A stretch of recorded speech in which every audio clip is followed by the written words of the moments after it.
Hello? Oh, no.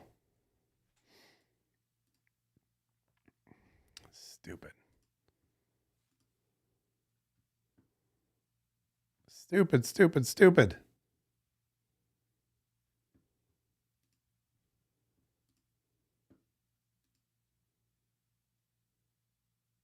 Are we live?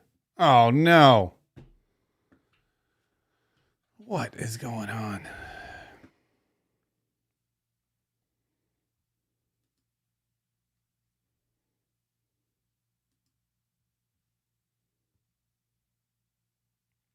Great. Well, I guess we restarted, huh? What happened? I don't know. Glitch. I hit the Kamala Harris video. I don't know what happened. I hit the Kamala Harris video and it ended the whole broadcast. Oh, that stunk. We had so many people watching too. Yeah, everybody got booed. That was my fault. I don't think Rumble's back. I don't think Rumble's going to be able to come back either. Maybe they are. Is Rumble back? Let's see what happened. Is Rumble? Oh, we never went. We're still live? Check out Rumble, man. Rumble's amazing. We never cut out a Rumble, huh? All right, well, you're back, it says. All right, good. You never went away from me. I don't know. Okay, good. So it looks like, sorry, we had a little glitch. Are we back? Hopefully we're back. Okay, good. I'm just going to go with we're back. So it's a bummer. I don't know what happened there. All right, so there we go. Maybe just make sure, just jump to Rumble. Can hear and see you. We're here. Yes. Okay, fantastic. Well, all the other ones are rebuilding. We're rebuilding on our Facebook. We're rebuilding on X. We're rebuilding on, I think YouTube. Is YouTube back? Oh, YouTube's. Look at that. Hi, Mark K. Tala's from YouTube. Okay, good. Hi, Tala. Anyway, I don't know what happened there. Again, one-man show. Sometimes there's a glitch. Sometimes something happens, but apparently we're back. We've got two of these things going now. And let me just check YouTube real quick because I want to make sure that it's not a separate. This is what happens when you. Yeah. All right. That's all right. That's all right. It's fine. We're live. People are going to find us on YouTube. All right. That's all right. There we are. All right. Good. So anyway, so there we go. I forget what I was saying, but whatever I was saying, I guess I just want to here's the thing. I only want to make sure now that it doesn't happen again. That's my only problem. My only problem is, okay, what video was it that I played? It was the Merry Christmas, right? All right, fantastic. So I don't want to play the Merry Christmas video again because I don't want whatever happened to happen, but that's okay. We can trudge on, and we're still waiting for Joe Biden to speak. Jill Biden also speaking tonight, supposedly, and so on and so forth. What do we got? Mark, you are showing off your skills. It is a new stream, but we are savvy and you are worth it. Thank you, Patriot. You're so nice.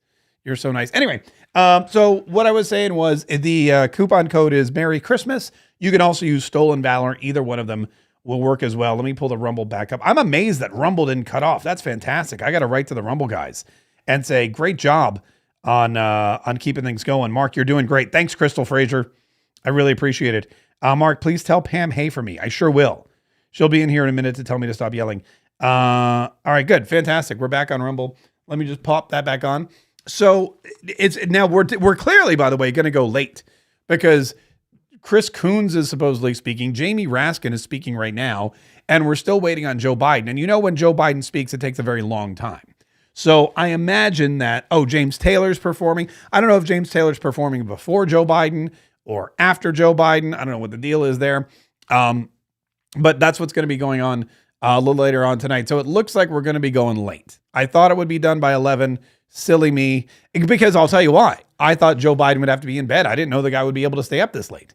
I didn't think Joe Biden had it in him. Apparently he does. Governor Andy Beshear from Kentucky is speaking tonight too, which is kind of a weird thing. I didn't expect that. But he's one of the guys that didn't get chosen as vice president. Oh, this is a fun fact. I was reading earlier today, and this is another reason. This is another reason why this map is so important. Let me pull the map back up. So Pennsylvania, right? This is the big state. Everyone says that Pennsylvania, whoever wins Pennsylvania Avenue. Okay. Well, in Pennsylvania, you got a couple of somewhat popular Democrats who are not big fans of the Democrat Party currently. They're not big fans of Kamala Harris. They're definitely not big fans of Tim Walz. They don't like Joe Biden. They don't like the way they were treated. And those Democrats are Josh Shapiro, the governor. And Josh Shapiro, the governor, thought he was going to be chosen to be vice president. He was not. Is it because he's Jewish? I don't know. I would imagine that had something to do with it. We've seen all the pro-Palestinian protesters that have been outside knocking down the gates. Could you imagine these pro-Palestinian protesters who are in Chicago right now knocking down the gates?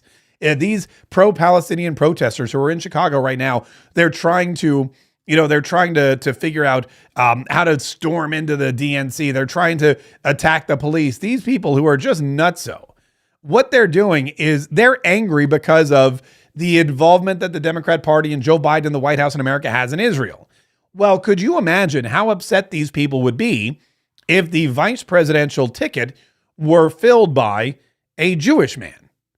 They would be livid. They would be furious. They would be, it would be ridiculous how they would react. And I believe that's why Josh Shapiro wasn't chosen. I can't confirm it, but I think it had something to do with it. And Josh Shapiro, I think, knows that too. And that's why he's not there.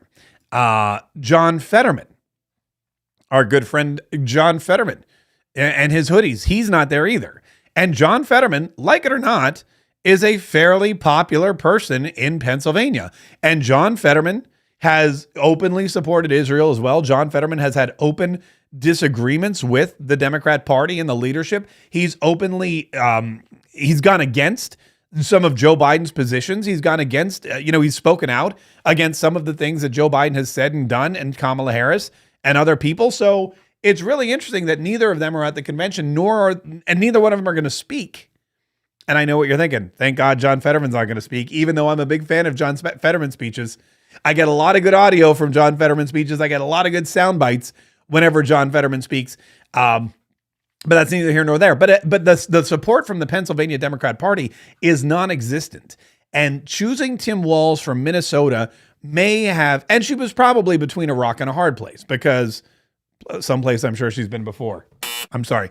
But she was probably between a rock and a hard place, because had she chosen Josh Shapiro from Pennsylvania, she would have had the support of Pennsylvania. She could have won Pennsylvania, but you would have had a lot of backlash from these pro-Palestinian whack jobs who hate Israel and hate Jews and would not have supported her. I mean, they're not going to support her now anyway, but they definitely wouldn't have supported her if she chose Josh Shapiro to be the vice president. So there is a rift in the Democrat Party. It's not all the joy and it's not all hunky-dory. It's not all unicorns and rainbows the way that Hillary Clinton wants you to think it is. It's not everybody going, "You go, sister. We got your back, sister. We're gonna take you all the way to the White House. You and that creepy weird white dude that you chose, who was in charge of the gay club at the high school. We're gonna take both of you to we're gonna take you all the way to Pennsylvania Avenue." That's not at all what it is in the Democrat Party. There's a lot of problems. Joe Biden hates everybody, and you're about to see that. You'll see how badly Joe Biden hates everybody in just a minute when he takes the stage. AOC doesn't really like Nancy Pelosi and vice versa. There's a whole new, think about the squad as well. You're losing squad members left, right, and center. Jamal Bowman, gone. The other one, what's her name? Cori Bush, gone. Ilhan Omar, hung on by a thread. But the shift of power, the shift of ideals in the Democrat Party is changing. No longer are young people in Gen Z, no longer are these young people, are they looking for some kind of radical left-wing socialist agenda? No longer are they looking to burn everything down. Now what they're looking for is some leader who's going to empower them to own a home, buy gas for their car, be able to afford groceries, get a good job, not have to live with their parents till they're 40. And their parents, fun fact, are looking for the same thing. You've got a lot of people out there, a lot of young people out there who are looking at what the Democrat Party stood for and saying, "No, thank you. That's not my bag, baby. No, thank you. That's not what I want. I want to go and pave my own way, and I want to be empowered." And Donald Trump has that. And that's why you're seeing these squad members fall by the wayside. It's even this whole lineup, because the lineup tonight, yes, they've got Jasmine Crockett speaking right now, but look at the lineup, the big heavy hitters. You have tonight Jill Biden, 70, what is she, 6? You had Hillary Clinton, old as dirt, and you've got Joe Biden. That's your headliners. You've got 3 people who are all in their 70s or above speaking tonight, and they're trying to draw in a younger crowd. You've got tomorrow night, Barack and Michelle Obama in their 60s, Doug Emhoff, and Governor J.B. Pritzker, who nobody cares about, but he probably threatened to kill somebody if he didn't get a speaking position on Tuesday night. On Wednesday, you've got Bill Clinton, who's 77 and still a lech, and you've got Tim Walz, who's just creepy. Oh, and Nancy Pelosi. There you go. And then on Thursday, Kamala Harris will be speaking after she's introduced by Doug Emhoff. So that's what you got going on. It's a really bizarre lineup. And it doesn't show any kind of forward momentum. It doesn't show any kind of forward thinking. It doesn't show any kind of youthful future or any kind of new blood like they've been talking about for years. It just shows the same old crap. It's the same. Here's what it is. You want to hear, you talk about the deep state. All you have to do is you have to look at the lineup for this thing. Clinton, Biden, Obama. That's it. Clinton, Biden, Obama. That's who you've got running the party. That's who's been running the party for the last few decades. And that's who will continue to run the party no matter who wins. If Donald Trump wins in November, it's still going to be Bill Clinton, Hillary Clinton, Obama's, probably not the Bidens. I think they're out of the woods. But they're going to be running the party. If Kamala wins, that's who's going to be running the White House. It's the same old, and they're not even pretending to dress it up. They're not even pretending to put lipstick on a pig, as Sarah Palin would say. They're just doing their own thing. All right, let's see what we got here. We've got, let's see. I'm trying to see what kind of, Carolyn Isaac. Awesome. You are Mark. You are live to see you live, Mark. Carolyn, awesome to see you too. And cool beach scene. It makes me a little bit jealous. I'm not going to lie. It makes me a little bit jealous. Let's see what we got here. Pelosi and Schumer. Yes, they're also part of the whole process, and they're still there, and they're not going anywhere. In Animal Farm, the Dems are the pigs. I'll have to go back and read that. Craig Hopkins worked. Thanks. Okay, good. Well, you guys are helping each other out. So Jasmine Crockett, by the way, from Texas is speaking right now. Nobody's carrying her because she's just obnoxious. She's just one of these obnoxious. I mean, CNN's carrying her because they're carrying everybody, but she is just an obnoxious loudmouth person. She's not a squad member because she's probably too annoying even for the squad. So she's standing on stage and she's talking about making the right decision. They're allowing a lot of people on Monday night to speak. And I really think what they probably should have done a better job of giving Joe Biden his due, giving him his day. They probably should have done a better job of saying, Joe Biden, look, this is your night. We're going to put you on in prime time, because the way it looks now, they're going to, not only are they booting him out of the White House, but they're booting him out of prime time. This guy's he's not going to be on until after 11. And if he's not on until after 11, I mean, who's going to be left watching? Nobody. They're already bleeding people. It's 10:34. By 11 o'clock, people go to bed. If they're not watching their Stephen Colbert at 11:30, or if their Jimmy Fallon doesn't come on, they're going to be mad. And right now, the way it's looking, it seems like Joe Biden's going to be pushed past bedtime for a lot of these voters, a lot of the voters they're looking for. Maybe that was their plan all along. But I have to believe that they need to, they've got Jill who's going to come out and say something. She's crying now. Why is she crying? Oh my God, what is her problem? Why would you get on stage? Let me see if anyone's carrying this. Why would you get on stage and cry at the DNC? I mean, if you're going to cry anywhere, I guess it makes sense to cry at the DNC. I know that if I were at the DNC, I'd be crying. Again, that's why I opted not to go. And fun fact, we heard from a lot of people. We heard from a lot of conservative outlets and conservative folk who were at the RNC, a lot of conservative broadcasters, independent broadcasters like me, that they were not handing out credentials for the DNC. Benny Johnson tried to get credentialed for the DNC, and they wouldn't allow it. They wouldn't let him. Oh, here's Joe Biden from earlier today. And they've got to get this guy on stage too. I mean, it is, look at him. That's just weird. He just looks so, I don't know. It's just such a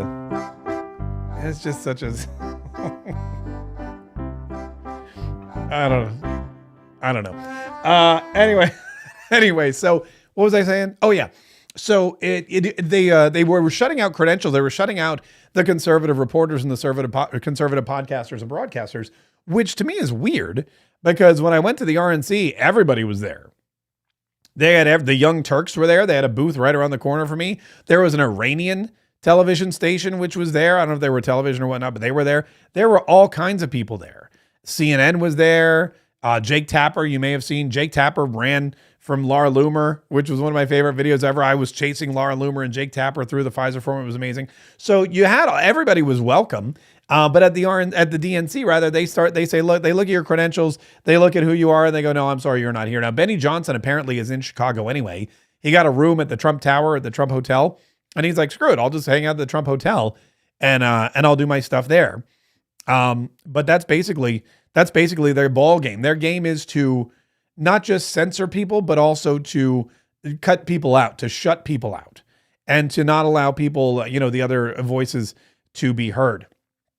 That's why I didn't go. Well, that and the fact that I didn't want to get killed, but somebody would have tried to kill me. Somebody would have tried to kill me. Kimberly Warwick thought for sure Biden would have come up with COVID. Yeah, whenever there's something important. I think he wants to give this speech, though. I think he's bitter, and I think he's angry, and I think he's like, I'm going to show up there, and I'm going to give this speech, and I'm going to do what I need to do, and nobody's going to stop me. I'm just saying, again, I feel like they should have given the man a little bit of, because they know, yes, it's in Chicago, and yes, in Chicago, it's like an hour behind, but they know that on the East Coast, which is the most populated part of the country, it's 10:30 at night. And if they don't get going, they're going to miss out on a large part of their audience.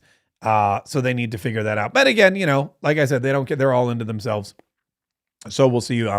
We'll see what's happening. No, Joe Biden is not up on stage yet. Joe Biden is in Chicago. We know that for a fact, but he is not on stage. The DNC's theme for the night for the people. Soon Biden, this is Newsmax. They're saying soon Biden will pass the torch to Harris.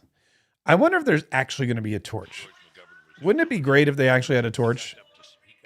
Like it was the Olympics. At 2 o'clock in the morning, and I thought, well, the Democrats will never let that bad happen again. I don't like these Fox News headsets. It's tough to hear. They've got these. They've got like the little Garth Brooks headsets. To some extent, but not completely from what we're seeing tonight. And the audio is kind of weak. Behind right now. Carl, let's bring Karl Rove back in. Carl, 40 minutes behind. We were on this afternoon when former President Trump was speaking in York, Pennsylvania. No doubt he's going to be taking this in this week. And oh my gosh, he's in a tougher 40 minutes behind. For sure. I don't know. What do you think needs to happen on your side of the equation? I may not be able to make it. Such a target-rich environment. 40 minutes behind. I mean, I'm not shocked at all that they're behind because, what is going on now? Now there's some emo thing going on. Something about reproductive rights. All right, so if they're 40 minutes behind, that means that Joe Biden's going to be speaking probably sometime, I would guess, around midnight. We're going to have to take a vote. I'd only really scheduled till 11. I'm going to be honest with you. So if it's 11 o'clock, we may just have to cover this tomorrow. If they don't hurry up, Joe will be in a coma. Oh, wait, I don't have to read it. I can put it up. If they don't hurry up, Joe will be in a coma. Patricia, you are right. You are spot on the money. Let's take a vote. Charlie Hammer, take a vote. All those in favor of ending at 11, say aye, whether Joe Biden has spoken or not. Let's talk about it tomorrow, D says. I agree. I didn't know that they were going to be 40 minutes behind.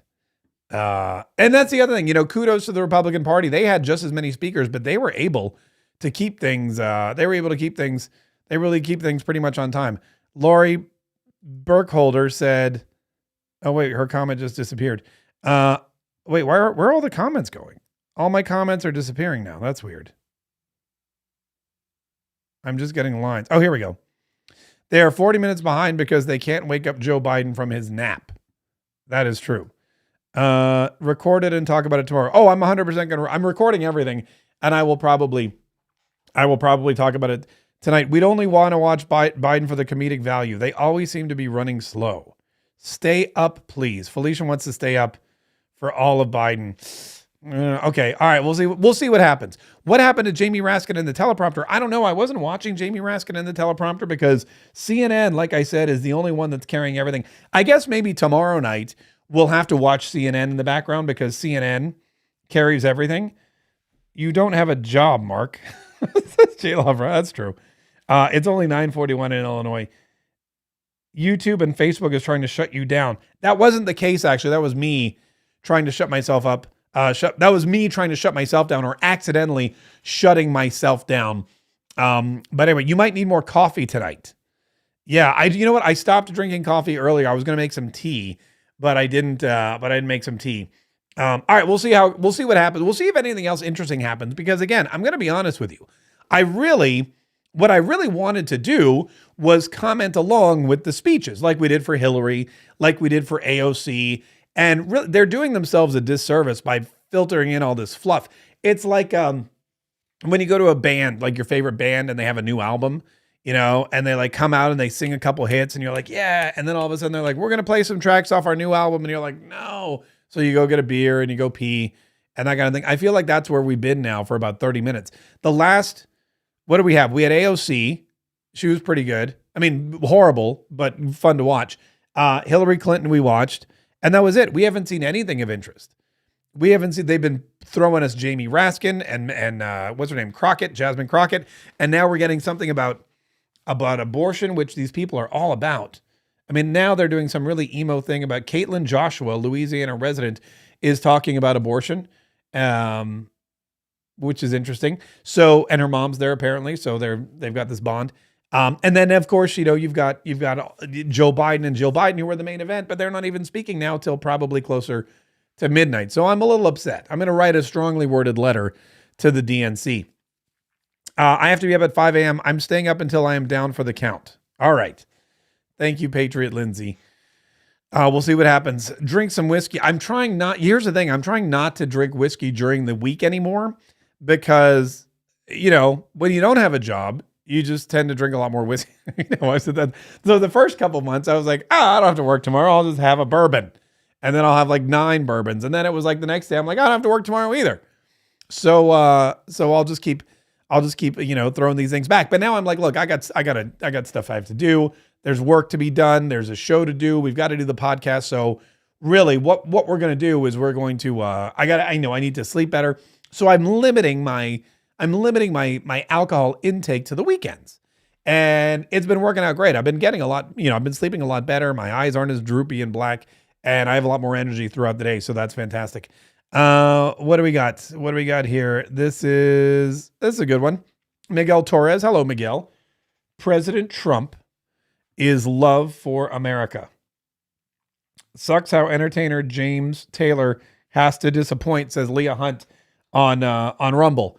James Taylor, fun fact, isn't disappointing me because I've known James Taylor's a big liberal for a very long time. And I think here's the thing. If they're a liberal for a long time, like it's not like he's just now. He's performed at, I think, every convention. He's performed at the White House before. He's performed at, where did he perform? Oh, at the inaugurations, like Garth Brooks. Garth Brooks was kind of a disappointment because Garth Brooks, I kind of knew I knew he wasn't as conservative as everyone thought he was. I knew he kind of leaned a little bit to the left, but when he showed up and sang at the inauguration, I was just like, well, that's it. I mean, it's one thing to be liberal. It's another to like show your face and support these people when they're getting sworn in. That's just, you never do that. And so that's when it kind of all turned on him for me. But James Taylor, I grew up in North Carolina and he was always a liberal. So we knew that. And that's why it doesn't really upset. I mean, back from the Jesse Helms days, he was out there openly campaigning against Jesse Helms against, what was that guy's name? It was Jesse Helms versus, I forget his name, but it doesn't matter. It doesn't matter because he lost to Jesse Helms, despite the fact that James Taylor was campaigning with him. Harvey something. I forget. Harvey Reid. Here comes Bashir. Are they going to cut to Bashir? I have a feeling like they might cut to Bashir just because he's supposedly one of these superstars. Oh, look, Kamala Harris is in the box with Doug Emhoff and Tim Walz, and they're all being all Tim Walzy. That guy touches everybody. It's really weird. I don't know. I would be uncomfortable. I wouldn't want him. And they're all so close. Look at that. They're just shoulder to shoulder. He just makes me feel uncomfortable. Anyway, we'll see if they cut to Bashir, because I feel again like he is one of the big superstars, one of the up and comers of the Democrat Party, and he may not have been VP this time around. He may not have made the cut. Yeah, here he is. But he's going to be in the future for sure. From Kentucky, by the way, governor of Kentucky, oddly enough. In 21 states, Trump's actions have resulted in extreme bans on abortion in my state, even in cases of rape, incest, and non-viable pregnancies. That leaves 12-year-old girls like Hadley with no options. It's all about that abortion with any these people. test of humanity, any test of basic decency. It's just abortion, any test abortion, of abortion. whether you have any underlying empathy. Like they have nothing else to talk Thankfully, about. this extremism is being soundly rejected all over our country. And we were just talking about bourbon too. In Kentucky, we put reproductive freedom on the ballot last November, and I beat Donald Trump and Mitch McConnell's hand-picked candidate by more than 5 percentage points. I still don't get that, by the way. I'm a little confused what happened in Kentucky. This November, we're going to beat them again. Elect Kamala Harris and Tim Walz and protect reproductive freedom. Folks, Donald Trump appointed the Supreme Court justices who got us into this mess. His Project 2025 goes even further. Here's the thing. Trump and Vance simply don't believe in your freedom. Trump says people are absolutely thrilled that women have their basic rights eliminated. J.D. Vance says women should stay in violent marriages and that pregnancies resulting from rape are simply inconvenient. Their policies give rapists more rights than their victims. That's not inconvenient, it's just plain wrong.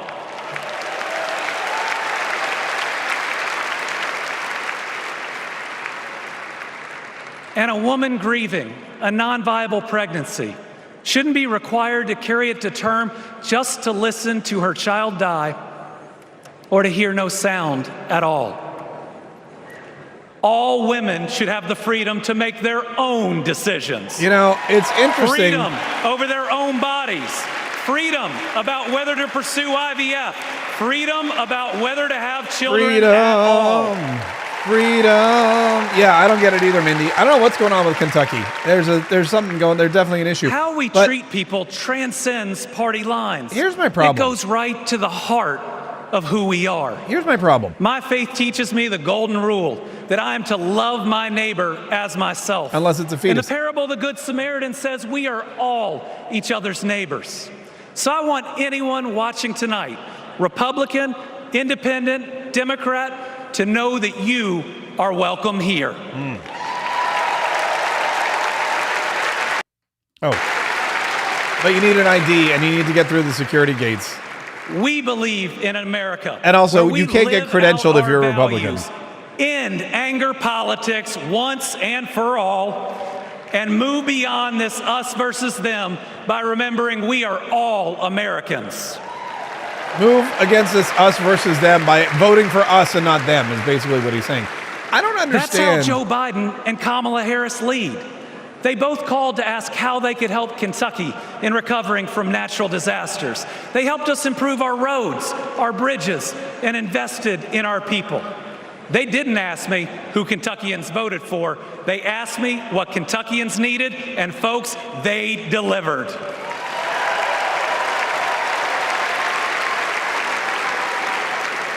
Kentuckians need a new senator, by the way. Kamala Harris gets Sorry. it.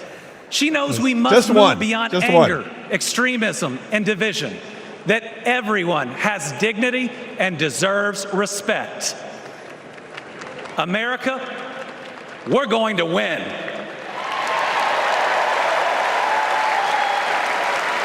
And we're going to win by staying true to Why our is Tim values Walz of frowning? compassion, empathy, He's and doing constantly right frowning, by that our guy. neighbors. I'm so proud to be all in for the next president of the United States, Kamala Harris. Thank you. Okay. So Kentucky, I don't understand what's going on in Kentucky. So Kentucky has, thank you, Minnie. So Kentucky has Mitch McConnell. Say what you will about him. They have Rand Paul, one of the best senators ever. And of the 100, he's probably top 3. I would say probably top 3. If you look at all the senators, all 100 of them, and you rank them, Rand Paul clearly in the top 3. And then they have this guy, Andy Beshear, as governor, and they had a chance to get rid of him, and they didn't. And I remember during the COVID lockdowns, he was keeping Kentuckians locked down. But why? Oh my gosh, it's Raphael Warnock. Oh no. He was keeping Kentuckians locked up, if you will. And it was baffling to me that they voted to keep him in. There were protesters screaming and yelling behind him. He was giving speeches every day. He was trying to do like Donald Trump did, where he gives the COVID update. And there were Kentuckians in the courtyard behind him screaming and yelling about him. And I thought for sure this guy was going to get booted, but he did not. And he's still the governor, and he was in the running. He was one of the few people that they were going to talk about that they were thinking could potentially be the next vice president. I thought to myself, that's horrible. This guy is awful. And again, I love Kentucky. The people of Kentucky are amazing. It's a beautiful state. They make bourbon, for crying out loud. They make bourbon there, but they also make Andy Beshear. So I don't know. Trump doesn't support 2025. He supports Agenda 47. Yeah, this 2025 project thing. And I don't know if you saw, but they illuminated Trump, the Trump Hotel, the big Trump building. They put the Project 2025 Gobo light on the wall, and they illuminated it and all that kind of stuff. And that's just it's all false. It's all a big lie. The one interesting thing though, I wanted to say is it's all about abortion with these people. Everyone we've talked to, or I didn't talk to these people, but everyone we've listened to, everyone we've heard is about abortion. Abortion in the grand scheme of what's going on in the country is the least important thing. It's the least important thing. We have right now a wide open border. As many people know the border is wide open. People are just funneling through. We saw videos today, hundreds of folks coming from Venezuela, El Salvador. They're coming from Peru. They're coming from Dominica. I heard all these people today, Dominica. I'm like, how are you coming from the Dominican Republic? You're getting on a boat, you're going to Mexico, and then you're walking through? That's the path. People are coming in from the Middle East. They're coming in from China. They're coming in from all over. They're coming in from Mexico too. And all of these folks who are coming here illegally. And a lot of them don't have our best interests at heart. And a lot of them are dangerous criminals. Donald Trump's right when he says they're emptying the prisons and they're sending these people to the United States of America. That's happening. We know it's happening. We have the crime rates to back that up. And not one Democrat has talked about it. Not one Democrat has talked anything at all about the border, about crime, about stopping the situation at the border, about stopping the flow of illegal immigration. It's abortion, abortion, abortion. The economy is terrible. Kamala Harris was talking about the economy. Kamala Harris was talking about how things are so expensive. She came out with this whole plan, the communism plan, the New York Post. I'm sure you saw that, right? You guys, hold on. Why is that not? Oh yeah, there it is. The communism plan is her plan to basically bankrupt America and turn us into a socialist society. That's what she plans to do. And if she does it, I mean, that's game over. We are then the next Venezuela. We are never coming back. And no one's talking about that. This plan, by the way, is so bad. I mean, this is the New York Post, but the New York Times, the Washington Post, the ABC, NBC, CBS, CNN, nobody could find an economist who said, you know what? Kamala Harris's plan, she's onto something there. Kamala Harris, I don't know who came up with that plan, but that is one smart plan. Nobody's saying that. And not one person at this convention has said anything at all about the economy, anything at all about the border. Not one of these people has said anything at all about inflation. Not one of these people has said anything at all about the war in Ukraine or in Israel. Not one of these people has mentioned Israel. Why? Well, they don't care about Israel. They don't like Israel. They don't like Jewish people. And of course, there's 100,000 angry Palestinian protesters outside.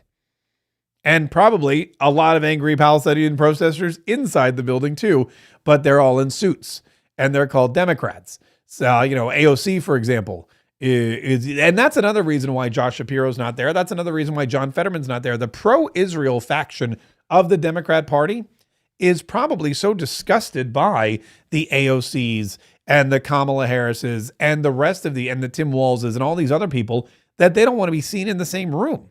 The faction outside, I mean, when you look at how you've got these pro-Palestinian protesters and they're going up against the Israelis and the Jewish protesters, it's not just happening outside. Those groups are represented by elected officials. Both of those groups are represented by elected officials who are inside the arena right now. They're inside the Capitol building, and the Democrat Party has a fundamental split right down the middle. And it's not hunky-dory. Everybody on that stage hates somebody else in Congress. Everybody on that stage hates some other Democrat because of their stance on Israel. And they're trying to paint over it. They're trying to make you forget all about it by talking about abortion constantly. I got to be honest with you. Abortion is a minuscule issue. People who want abortions, fun fact, can get them. If you want an abortion, you can get one. There may be a time limit, but guess what? There's time limits for a lot of stuff. You've got to make up your mind. You got to make a decision, whether it's 16 weeks or 15 weeks or 3 months, whatever. You got to make a decision, and you can get abortions pretty much everywhere. Yes, there are states that have outlawed abortions. You can drive to another state to get. I know people that drive to other states to get bass boats, right? Like I knew a guy the other day.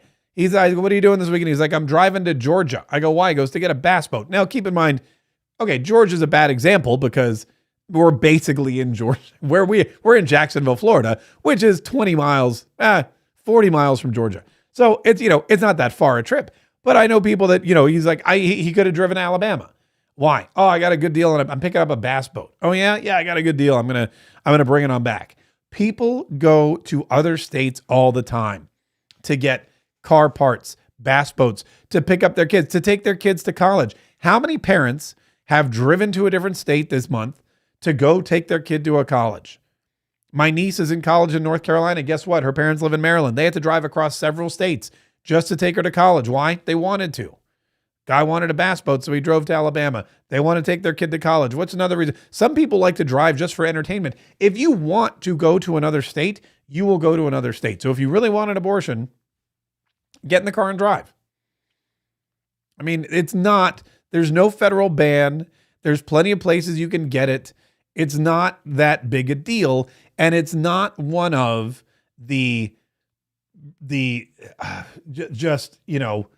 it's not one of the, I guess I would say, republic ending issues that we're facing right now, like war, like the economy, and like immigration. The wars, the endless wars, the economy, and the immigration, those are the things that will destroy our country. Not slowly, quickly. And all these people are focused on is, can I get rid of this baby inside of me if I get drunk one night and hook up with some dude that I don't want to see ever again, or who doesn't want to see me ever again? It's really a baffling thing. I don't get it. I don't get it at all. Russell Miles, drive 5 hours and you're still in Texas. That's how Florida is too. It's so funny. Here in Jacksonville, if I can drive 5 hours and I'm almost to Miami. You drive another 9 hours to get to Key West. These states are long. It depends on where you go. Let's see. Let's do a couple more comments here, and then let's check in with Fox News real quick, see what they're saying about the time. Just going not enough scrant. So she's got to be careful. I want to make one last point because it bothers me tremendously. Here we have a woman running for president. Who is giving the advice to silence the woman?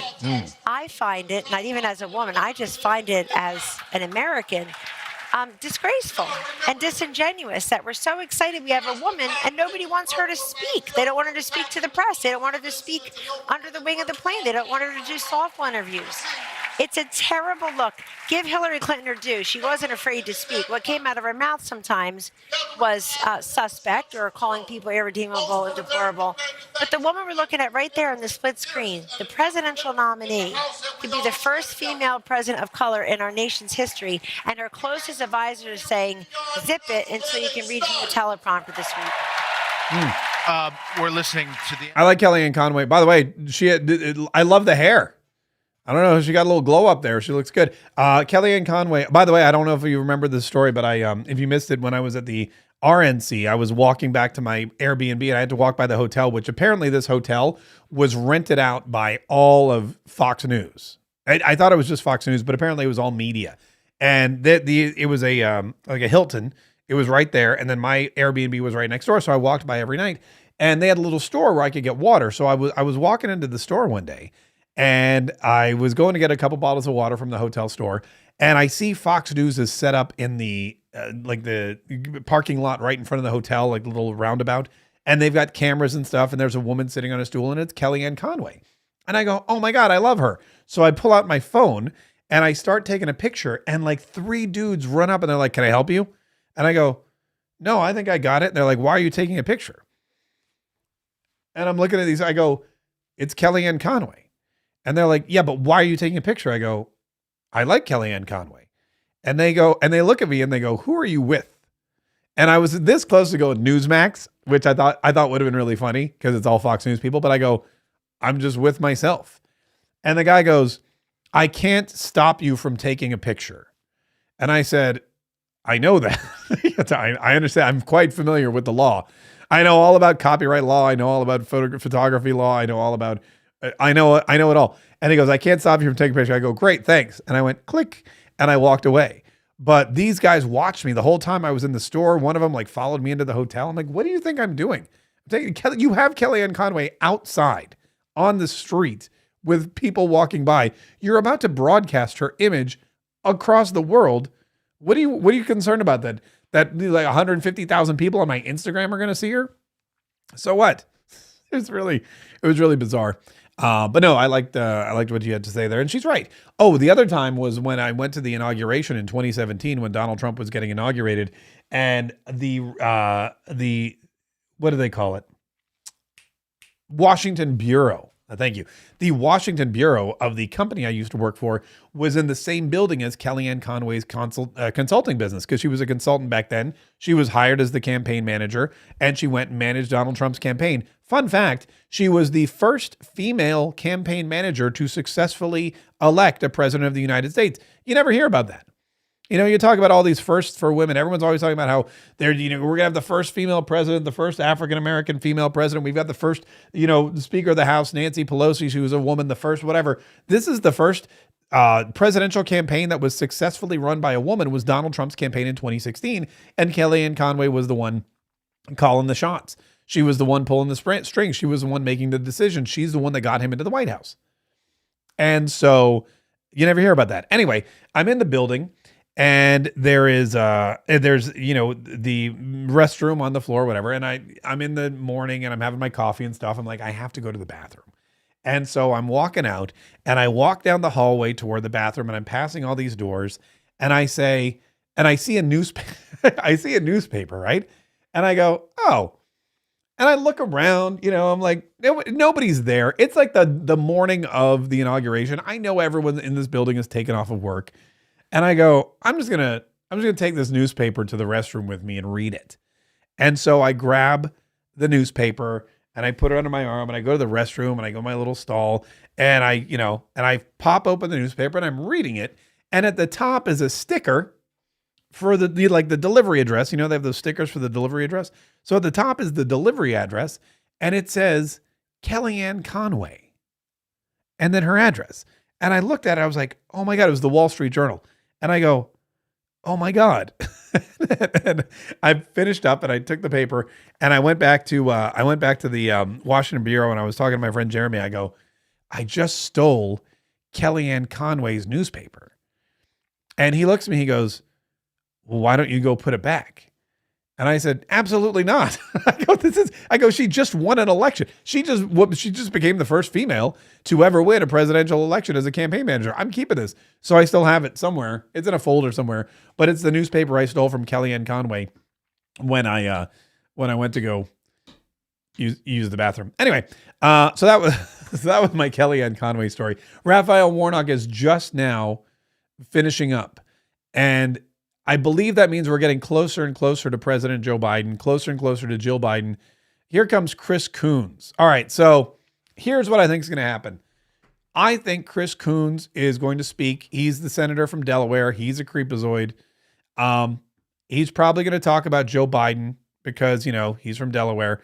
And then I think what's going to happen is they're going to start rolling out Jill and Joe Biden. There's supposedly, like I said, a James Taylor performance. We don't know when that's going to happen either.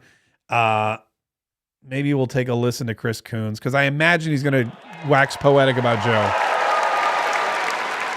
Joe Biden's mom had a saying. Called it. You are defined by your courage and you are redeemed by your loyalty. 4 years ago, I had the honor of helping introduce Joe Biden to our national convention. I spoke about Joe's faith, his love of family, his determination Don't come to at me with your restore faith. the soul of our nation. Back in 2020, America was nearly flat on our back from a deadly pandemic, an economic collapse, and then in January, an assault on our democracy. It's a republic. All of this, because the drama and chaos of our former president had knocked us down. I feel you, But D. folks, Joe Biden's courage, Call it a night whenever you Joe need to. Biden's faith in us, Joe Biden's determination to heal the soul of our nation gave us hope and gave us confidence. Someone who has himself been knocked down by life time and again. Joe Biden knows the grit and determination of the American people. He believed in us, and Joe Biden helped us get back up again. I don't remember that, but okay. Using the incredible skills he developed in many years in the U.S. Senate, Joe got passed and signed into law the most consequential legislation of any president in 60 years, helping our veterans, advancing gun safety, cutting prescription drug prices, fighting climate change, rebuilding bridges and broadband, Julie Toomey. bringing manufacturing back to America. Together, Joe and Kamala helped rebuild our economy from the middle up, from the bottom up, and the middle out, not from the top down. And they made our families safer and our country stronger at home and abroad. Today, we are so much better off because they believed in us, in our democracy. I don't know that I would have selected And Chris our incredible Coons for this First speech. Lady Jill Biden. Our incredible First Lady. Oh my God, they have Jill Biden. signs.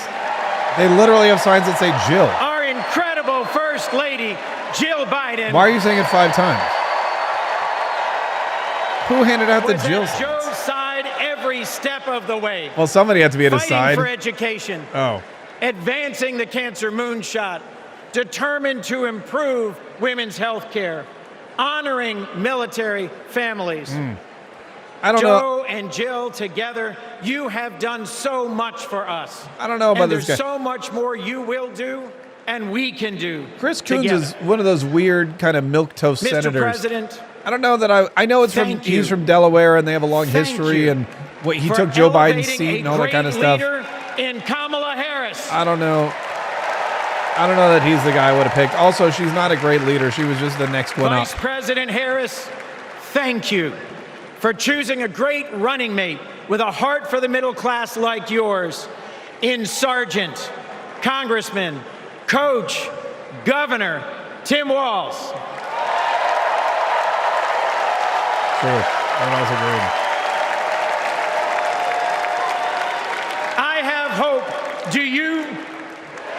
I have hope. Do you? I have hope. Do you? And it is in no small part He says everything 3 because times. of Joe Biden. Our First Lady Jill, our First Lady I have Jill. never I have hope known to you. I have hope to a you. more compassionate man than Joe Biden. I have never known a man who has taken from his own loss and his own faith and delivered so much for the future of so many others. Mr. President, you were my senator as a Delawarean. You are my president as an American, and you will always be my friend. On behalf of our nation, Joe, for your courage in fighting for our democracy, we thank you.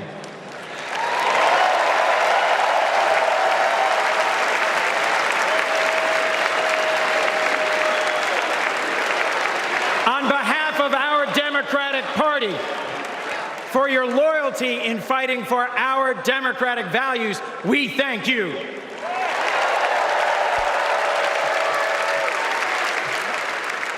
And on behalf of Delaware, thank you, Joe, and God bless you. I'm excited. We love you. We love Joe. We love Joe. We love Joe. Oh my God, stop already. We love Joe. Oh, he's trying to start the chant.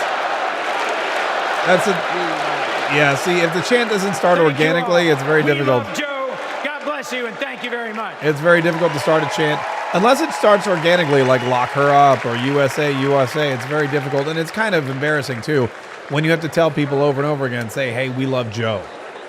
When you have to tell people over and over again, it's time, say, we love Joe.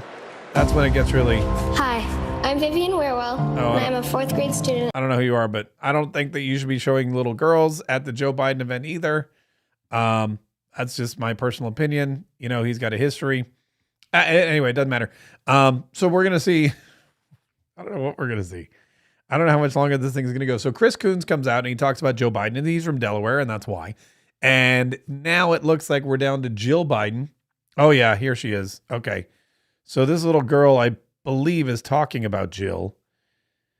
All right, let's see what's... Yeah, okay, so Jill's next. All right, so we're getting close to the end, it looks like. This is like a highlight reel for Jill Biden.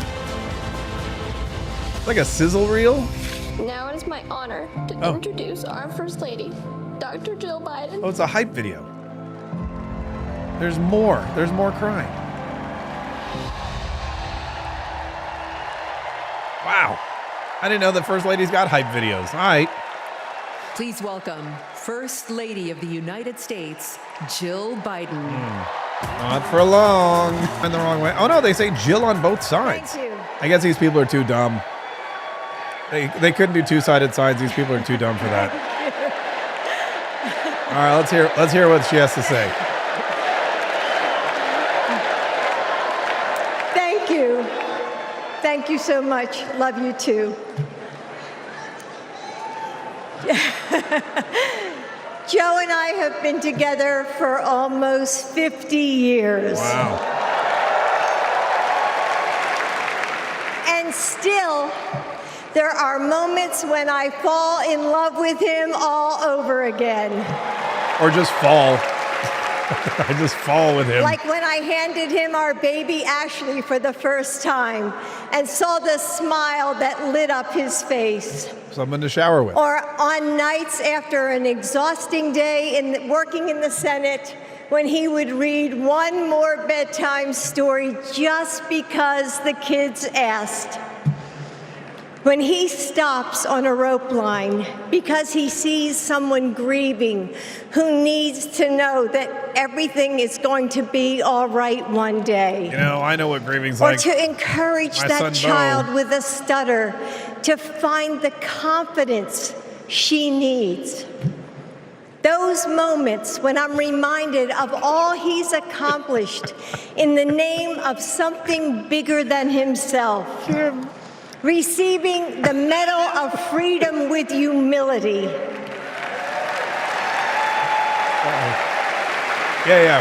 Freedom, Medal of Freedom, yeah. Placing his hand on our family Bible to take his oath of office. And weeks ago, when I saw him dig deep into his soul and decide to no longer seek re-election and endorse Kamala Harris. Decide. That's a good way to put it. That's one way to put it. That's one way to put it. Decide or suffer the consequences. With faith and conviction, Joe knows that our nation's strength doesn't come from intimidation or cruelty. It comes from the small acts of kindness that heal deep wounds, from service to the communities that make us who we are, from love of a country that shines with promise and renewal. Kamala Harris knows that too.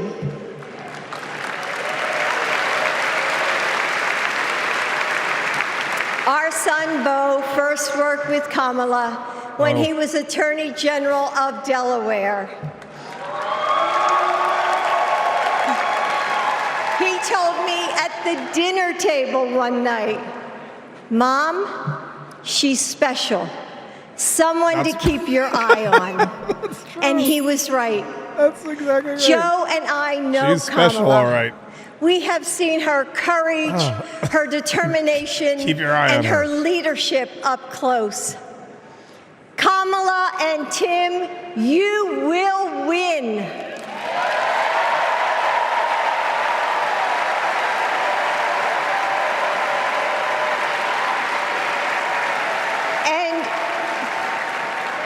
And you are inspiring a new generation. We are all a part of something bigger than ourselves, and we are stronger than we know. The future of our country is in the hands of those in this room and all of you watching at home. It's going to take all of us, and we can't afford to lose. With faith in each other, hope for a brighter future, and love for our country, we will fight and we will win together. Thank you. Oh, that was short. Thank you. Oh, that was short. She couldn't bite her tongue that long. Oh, Please welcome first daughter, Ashley Biden. oh, here we go. So Ashley's going to introduce her dad, apparently, which is awkward because we all know about the diary. We all know about the diary found in the halfway house and what it said. Good evening. But she's apparently going to be speaking about her dad. I here. have this memory. Of a It's shower. the eve of my 8th birthday. And you're in the shower. Dad is still in D.C., tending to oh. urgent matters in the Senate. That night, as a surprise, Mom told me, Beau, and Hunter to get in the car. I remember pulling up to the Wilmington Amtrak station, riding up the escalator to the platform. The train stops, doors open, and Dad steps out. As soon as I saw him, I run down that platform and jump into his arms. I bet he loved that. Like magic, Mom brought out a cake, they sang happy birthday, and I blew out the candles. Dad hugged me, and he said that he had to get back to work. He crossed to the southbound train, and off he went to D.C. That was What a jerk. snapshot of one moment, of one day, on this extraordinary journey of being Joe Biden's daughter. He hopped off the train, said happy birthday, then got back on the train and drove away. And that's okay. Joe Biden is the OG girl dad. Ooh. I don't know. Cringe. He told me I could be anything and I could do anything. As a child, I would sit on the leather chair in his office doing my homework. This is all creepy. And he would sit next to me doing his work. I don't. Drafting the Violence Against Women Act. I don't like any of this.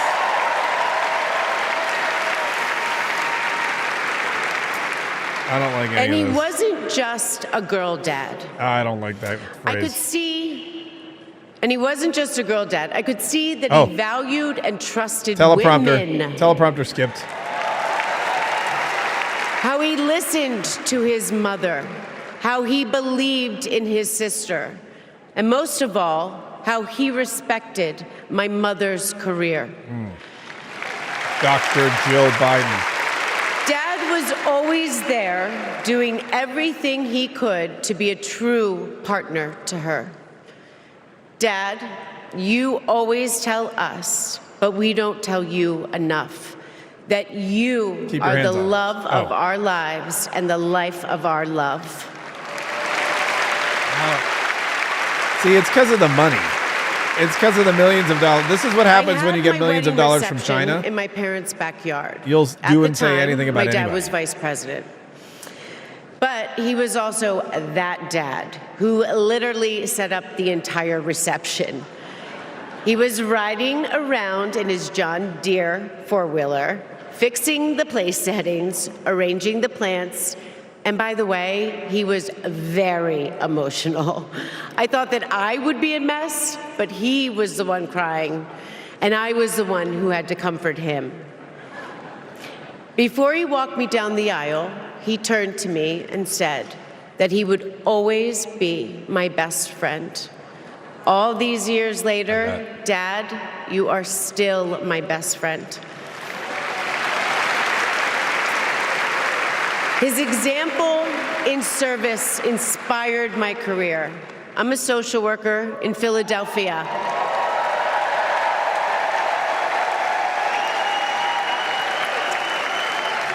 I support formerly incarcerated women as they heal from past trauma and they reclaim their lives. Dad always told me that I was no better than anybody else and nobody was better than me. I don't like this one little bit. He taught me that everyone deserves a fair shot and that we shouldn't leave anyone behind. Yeah, I'm with you, That's Patriot what you Lindsay. learn from a fighter who has been underestimated his entire life. When I look at Dad, I see grace, strength, and humility. I see one of the most consequential leaders ever in history. Really?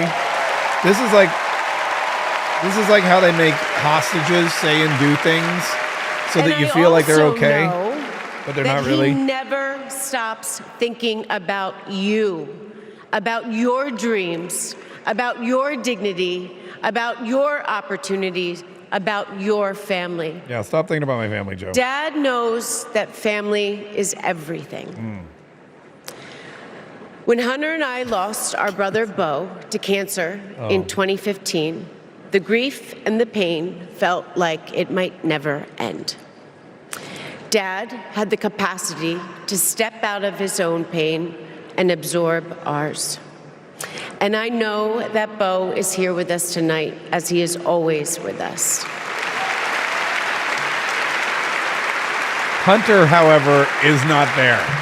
Hunter, who's alive and kicking, After Bo didn't get an passed, invite. I got this tattoo on my wrist. It says, "Courage, dear heart." A reminder to myself to keep going, to get back up, like my dad has always done. When he falls. He has taught me that a often. courageous heart is a miraculous thing. A courageous heart can heal a family. A courageous heart can heal a nation, and maybe even the world. And now, this election requires the courageous hearts of all of us. In 2020, my dad selected Kamala Harris to beat Donald Trump. And he knows in 2024, she will beat Donald Trump again. Did Kamala Harris beat Donald Trump in 2020? I'd have to go back and look at the election, but I don't think that was the case. So tonight, I am asking you, if you stood with us in 2020, call upon your courageous heart. Stand with us today. Work harder than you have ever worked before in your life. This is the fight of our lifetime. Our freedom, our democracy, our reproductive rights. There's the abortion again. All of it is on the ballot. And I know together we can do this because my dad helped show us the way. And now, here we go. I would like to introduce my father, your 46th President of the United States, Joe Biden. All right, good night, everybody. We'll see you tomorrow.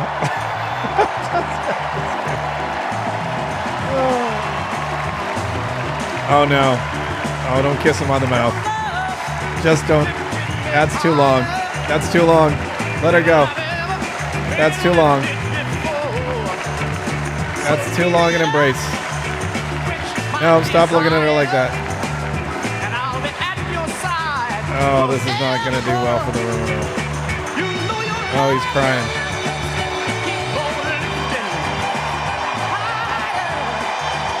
They're trying to redo the whole Trump. It didn't work, though. It didn't work. When you have a teenage girl whose grandpa is Donald Trump talking about how great her grandpa is, and Ashley Biden with her checkered past talking about her father, why are they wearing shades? What's going on there? That's weird. Teeny BB, did he not? I thought he did for a minute. I thought he might have. I didn't actually take a look at it. What's it? Oh, he's going to say, don't jump. Don't jump. There you go. Don't jump. Don't jump. $20 says he says don't jump. Thank you.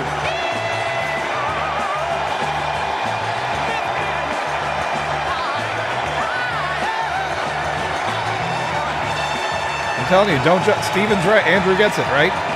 That's what he's thinking. He's thinking, do I say don't jump? People are going to love, they love when I say don't jump.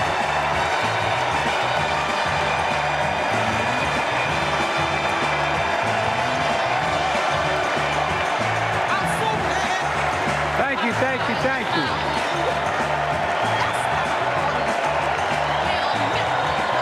Thank you.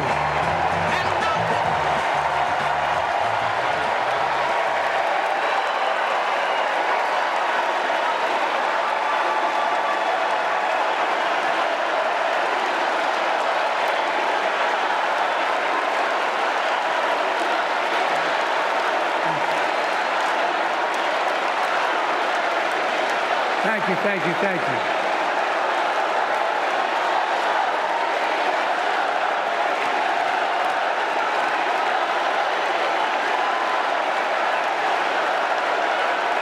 Oh, gross.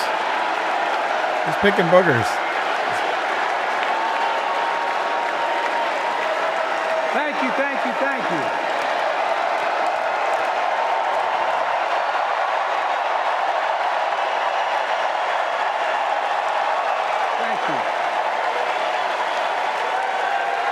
I wonder if this will be a short one or a long one.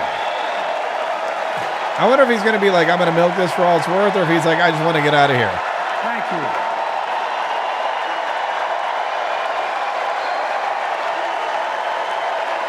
Good point. Thank you. I love you. Thank you.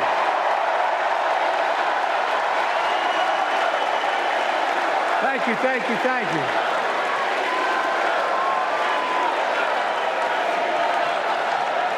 That was my daughter.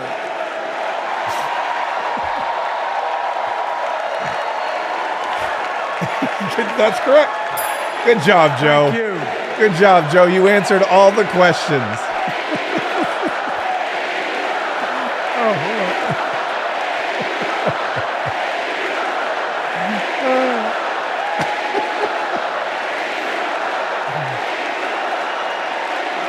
Thank you, thank you, thank you. Why are they even screaming? Thank you. Oh my God, they don't even like the guy. Thank you for so. He had a 33% approval rating in his own party. I'll tell you what.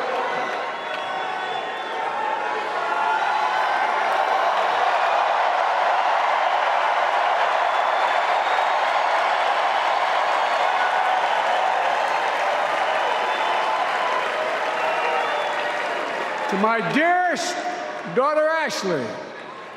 Why are you yelling? God love you, you're incredible. Thank you for that introduction and for being my courageous heart, along with Hunter and our entire family, and especially our rock, Jill.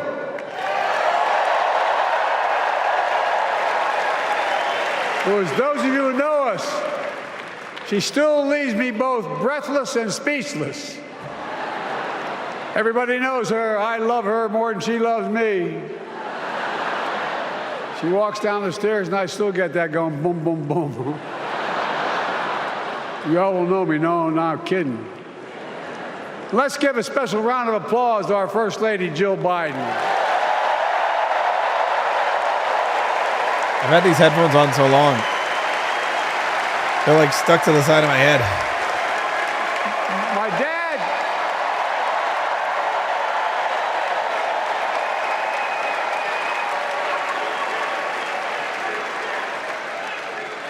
My dad used to have an expression, for real. He'd say, Joey, family is the beginning, the middle, and the end. And I love you all. Folks. And America, I love you.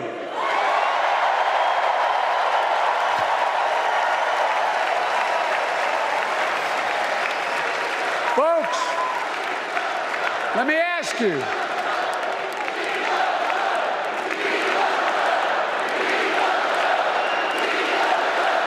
What are they doing to the poor guy? It's right. It's sad and disgusting. They threw the guy out, and now they're chanting how much they love it. We love you enough to chant for you, but we don't want you to be president. Are you ready to vote for freedom?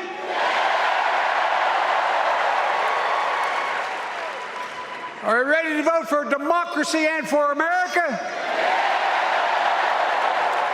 Let me ask you, are you ready to elect Kamala Harris and Tim Walz, President and Vice President of the United States?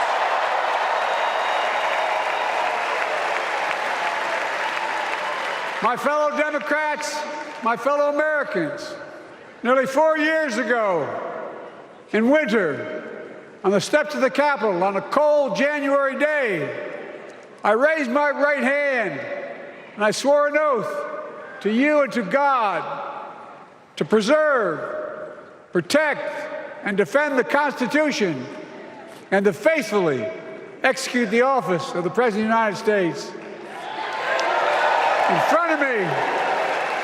In front of me was a city surrounded by the National Guard.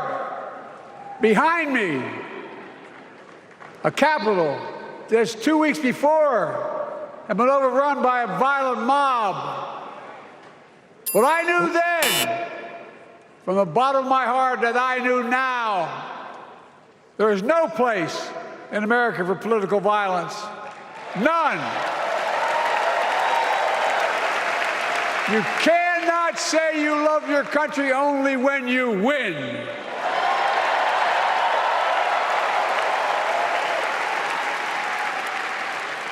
In that moment, I wasn't looking to the past. I was looking to the future. I spoke of the work at hand, the moment we had to meet. It was, as I told you then, a winter of peril and possibility. Of peril and possibility. Peril and possibility. We're in the grip of a once-in-a-century pandemic. Peril, possibility, pandemic. Historic joblessness. Bears, beats, Battlestar Galactica. Long overdue. Oh, what happened? Oh, where'd he go? There he is. And present threats to our very democracy. Thank you.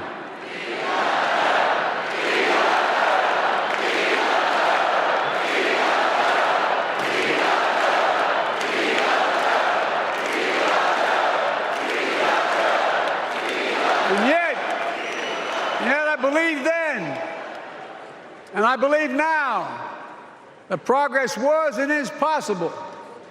Justice is achievable. And our best days are not behind us, they're before us. Well, I believe that as well. Now it's summer. The winter has passed. And with a grateful heart, I stand before you now on this August night to report that democracy has prevailed.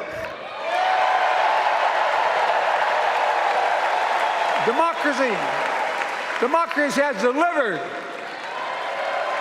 And now of democracy must be preserved. He can't even really say democracy anymore. If you can't say democracy anymore, maybe you shouldn't be in charge of the Democratic Republic. I don't know, You've heard me say it before. We're facing an inflection point. Someone's getting a phone call. One of those rare moments in history when the decisions we make now will determine the fate of our nation and the world for decades to come. That's not hyperbole. I mean it literally. We're in a battle for the very soul of America. I ran for president in 2020 because of what I saw in Charlottesville. He couldn't have come up with a new story? He couldn't come up with a new story for his last speech. This last speech is like his last speech, the one that he gave last time. Their veins Oh my gosh, it's bulging just so veins from bulging. their necks, What did he talk carrying about? Nazi swastikas and chanting the same exact anti-Semitic bile that was heard in Germany in the early 30s. Ironically, Neo-Nazis. there are anti-Semites White supremacists, by the hundreds of thousands right outside the Ku Klux door Klan. where he's speaking. So emboldened by a president then in the White House that they saw as an ally. They didn't even bother to wear their hoods. Hate was on the march in America. Old ghosts and new garments, stirring up the oldest divisions, stoking the oldest fears, giving oxygen to the oldest forces that they long sought to tear apart America. In the process, a young woman was killed. When I contacted her mother, I asked about what happened. She told me. When the president was asked what he thought had happened, Donald Trump said, and I quote, "There are very fine people on both sides." What? My God. That's what he said. Doesn't he know That is what he said and what he meant. Doesn't he go to Snopes? That's when I realized. Had to listen to the admonition of my dead son. Oh. I could not stay on the sidelines. So, So I ran. so he's showing up. This is everything. This is every Joe speech ever. It's Charlottesville. It's the lies about the good people. It's I just my lost dead son part of Joe. my soul. Yeah, his soul's gone. But I ran with a deep conviction. In America, I know and believe in an America where honesty, dignity, decency still matter. An America where everyone has a fair shot and hate has no safe harbor. Unless, of course, it's the hate you have for the Republicans when you call them white supremacists and extremists and violent extremists and yada, yada, yada. This is the same speech we've heard over and over. That all of us are created equal. This is the same It's speech still he gave very in much Philadelphia in alive. front of the Red Church. And a broad coalition of Americans joined with me. 81 million voters voted for us. Why is he yelling? More than any time in all of history. Because of all of you in this room and others, we came together in 2020 to save democracy.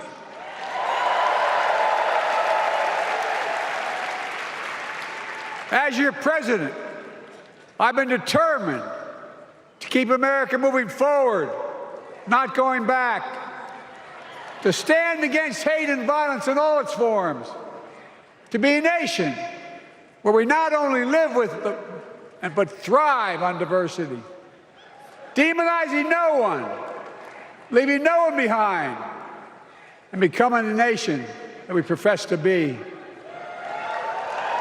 I also ran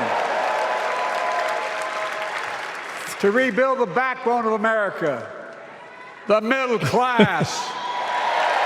Matt M96 on Rumble says, "Stay off my lawn! Stay off my lawn!" I made a commitment to you that I be a president for all Americans, whether you voted for me or not. We have done that. Studies show the major bills we have passed actually delivered more to red states than blue, because the job of the president is to deliver to all of America. There's the cough. Because of you, and I'm not exaggerating, because of you, We've had one of the most extraordinary 4 years of progress ever, period. When I say we, I mean Kamala and me. Oh, yeah. I think we knew who you meant. Just think about it. Okay. COVID no longer controls our lives. We've gone from economic crisis to the strongest economy in the entire world. Record 16 million new jobs. Record small business growth. Record high stock market. Record high 401ks. Wages up and inflation down, way down, and continuing to go down. What? That's the smallest racial wealth gap in 20 years. And yes, we both know we have more to do, but we're moving in the right direction. More Americans have peace of mind that comes from having health insurance. More Americans have health insurance today than ever before in American history.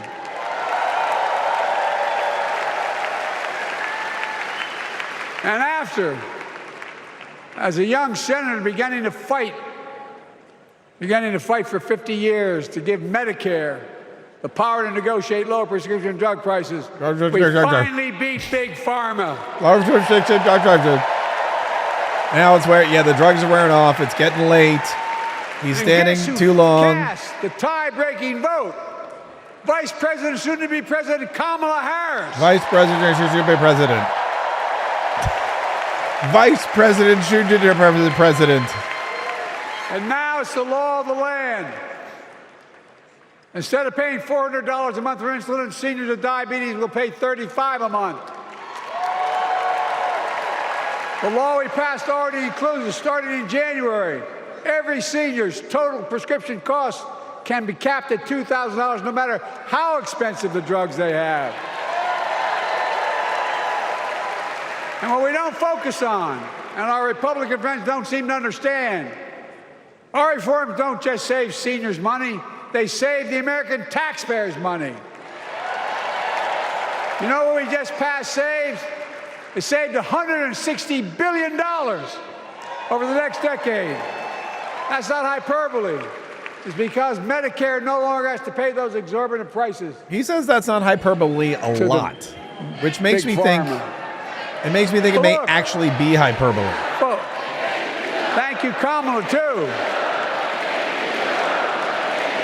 Look, folks, how can we have the strongest economy in the world without the best infrastructure in the world? Donald Trump promised Infrastructure Week every week for 4 years, and he never built a damn thing.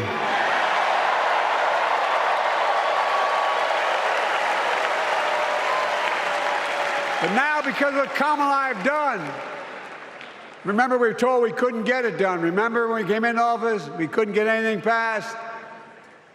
But right now, we're giving America an infrastructure decade, not week.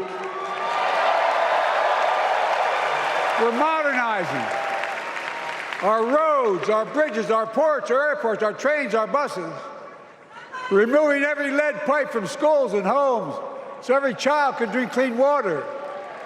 We're providing affordable high-speed internet for every American, no matter where they live, not unlike what Roosevelt did with electricity. And so much more. We are uniting the country. We're growing our economy. We're improving our quality of life. And we're building a better America. Who are the people randomly yelling? Are they just yelling because they don't think that he'd be able to hear them? Because that's who we are.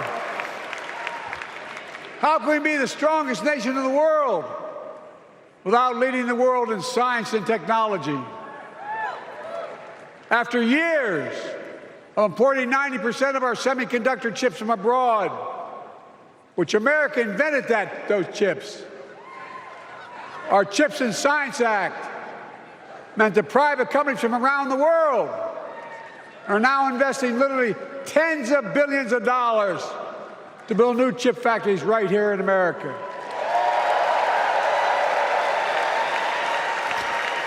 And over that period, they'll create tens of thousands of jobs.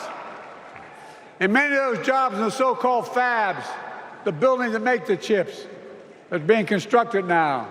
And guess what? The average salary in those fabs, size of a football field, will be over $100,000 a year, and you don't need a college degree. Why is he yelling? Because of you and so many electeds out there. He knows he has a microphone, right? He knows everybody in the room can hear him. There's big speakers and We're stuff. to say we wouldn't lead the world in manufacturing.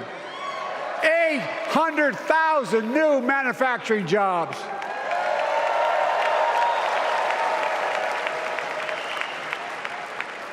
Our Republican friends and others made sure they'd go abroad to get the cheapest labor. We used to import products and export jobs. Now we export American products and create American jobs right here in America. Not actually accurate, but that's okay. Where jobs belong. It's like one of those, you know what it is? It's like you don't want to be too mean because it's like you're an angry old grandpa yelling about stuff that you know isn't true, but you know he's not going to last much longer. Communities throughout the country that were left behind. You know you're from it, many of you. You know what it's like when that factory closed, where your mother, your father, your grandmother, grandfather worked. And now you're back, providing once again, proving that Wall Street didn't build America, the middle class built America, and unions built the middle class.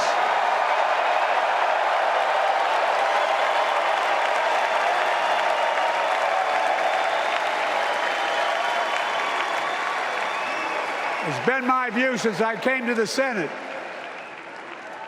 And that's why I'm proud to have been the first president to walk a picket line.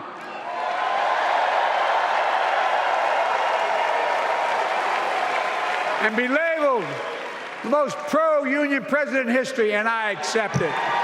It's a fact. By the way, that walking a picket line was a publicity stunt for his candidacy, which, well, we all know where that went. Do well, we all do well. He's talking about himself, by the way. He's talking about Democrats. Democrats do well when the unions do well because the unions pump all the union dues back into the Democrat Party.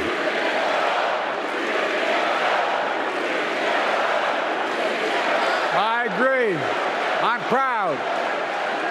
Look, remember we told we couldn't get anything done because we couldn't get anything done in the Congress? Well, with your support, we passed the most significant climate law in the history of mankind.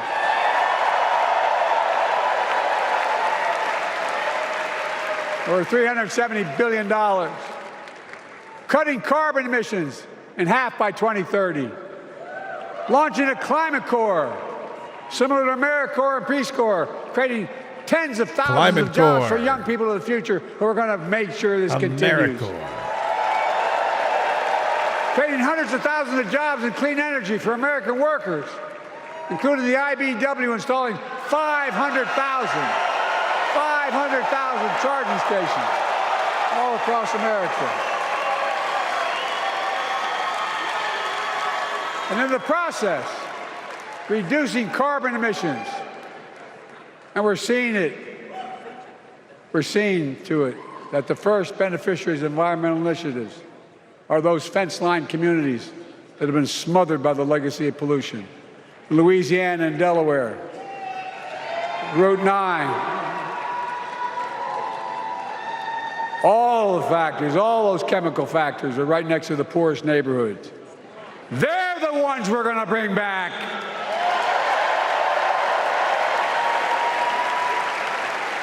And how?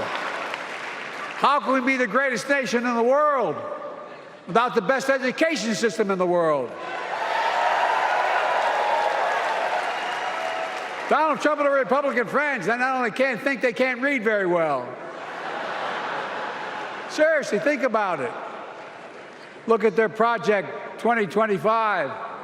They want to do away with the Department of Education. Well, during the pandemic, Kamala and I helped states and cities get back their schools back open. And we gave public school teachers a raise. We created apprenticeships with businesses and communities, putting students on a path to a good paying job, whether or not they go to college. And by the way, we're making college a hell of a lot more affordable. Increasing Pell Grants by $900. Over $15 billion to HBCUs. Minority service education, including Hispanic institutions and tribal colleges. Sorry, the alarm was going Our off. commitment. That was kind of provide weird. more student relief than ever. Not really sure why. By lifting the burden of helping millions of I think families we're okay so now. they can get We're okay married, now. start a family, buy a home, and begin to build family wealth and contribute to the community. And grow What did I our miss, by the economy. way? Probably nothing. It's not costing us, it's creating more wealth. We've fundamentally transformed how our economy grows. From the middle out, from the bottom up, instead of the top down. Thanks, Mark Yee. You know, my dad used to say there wasn't a whole hell of a lot to drop down on my kitchen table at the end of the month. I come from a basic middle-class family. Yeah, a little more breathing Three-bedroom room. house, 4 kids, a grandpa living with us. Yeah, Decent neighborhood, but never a penny to spare. a little more breathing And room. look, that top-down notion never worked.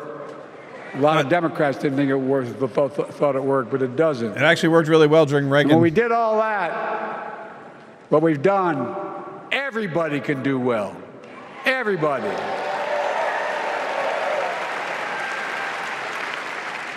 Donald Trump calls America a failing nation. No, I'm serious. But think about this. Think about this. He publicly says to the whole world, I'm going to say something outrageous. I know more foreign leaders by their first names and know them well than anybody alive. Just because I'm so damn old. But I'm not joking.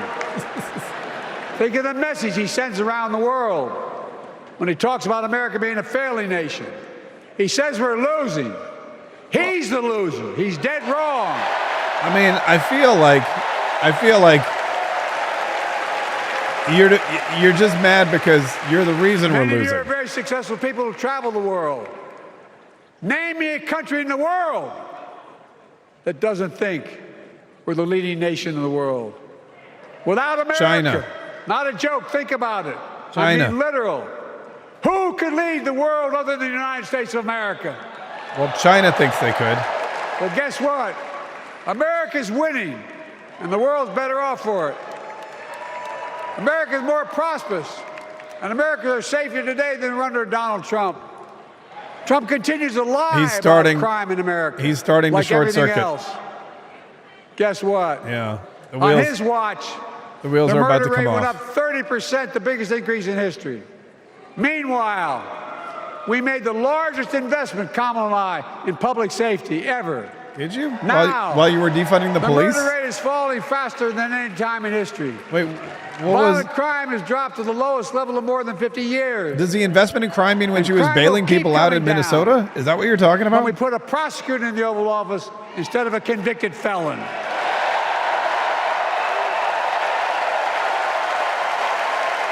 I don't understand why people assume or they make the play that just because she's a prosecutor, she's just because you're a prosecutor, you're a good person.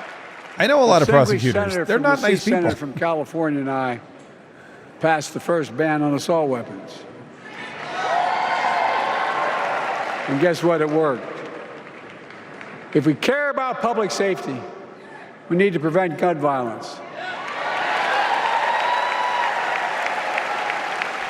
And what makes me ashamed when I travel the world, which I do. Wait. More children in America are killed by a gunshot than any other cause in the United States. He just said we're not More losing, but he just die said he's ashamed of from a when he bullet travels the world. than cancer, accidents, or anything else in the United States of America. My God. That's why Kamala and I are proud. We beat the NRA when we passed the first major bipartisan gun safety law in 30 years. Man, this I'm serious. That comes from here. And now it's time to ban assault weapons again.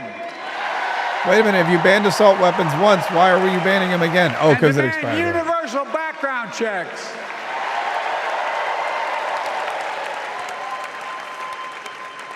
It's hard. I never thought I'd stand before a crowd of Democrats and refer to a president as a liar so many times. No, I'm not trying to be funny. It's sad. Trump continues to lie about the border. Oh. Here's what he won't tell you. Trump killed the strongest bipartisan border deal in the history of the United States. That we negotiated with the Senate Republicans. Took 4 weeks. That's not true. That was a Ukraine bill. bill. Once it passed, and never acknowledged the most expansive border change in American history. That was a Ukraine bill. He called senators to say, don't support the bipartisan bill, because he said it would help me politically and hurt him politically. It was because of the Ukraine. God. No, I'm serious. Think about it. Not a joke. That's a joke. Ask even the press who doesn't like me. They'll tell you that's true. That's not true. Typically Trump, once again, putting himself first and America last. Then I had to take executive action. The result of the executive action I took, border encounters have dropped over 50%. That's not even true. In fact, there are fewer border crossings today than when Donald Trump left office. That's false. And unlike Trump, we will not demonize immigrants, saying they're the poison of blood of America.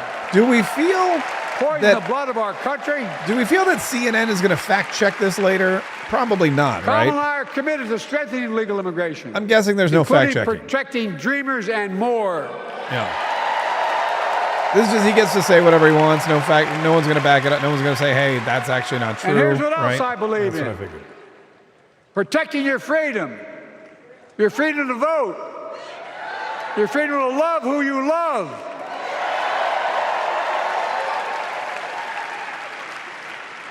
And your freedom to choose.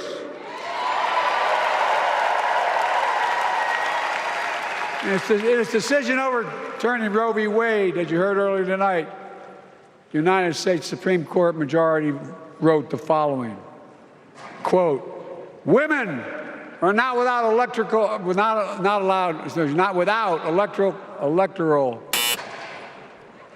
or political power. Wow. No kidding. Women are not without electrical power. MAGA Republicans found we got out all the these power electrical women in 2022. And Donald Trump is going to find out the power of women in 2024. Right, because they're all going to vote for him. Watch.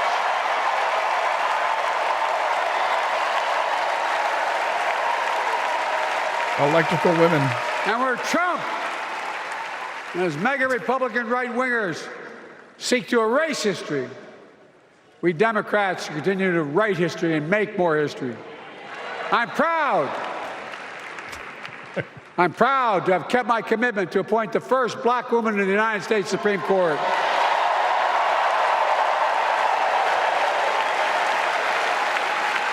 Ketanji Brown Jackson, a symbol for every young woman in America that you can do anything. I'm proud that I've kept my commitment to have an administration that looks like America and that taps in to the full talent of our nation. The most diverse cabinet in history, including the first black woman of South Asian descent to serve as vice president. And will soon serve as the 47th president of the United States.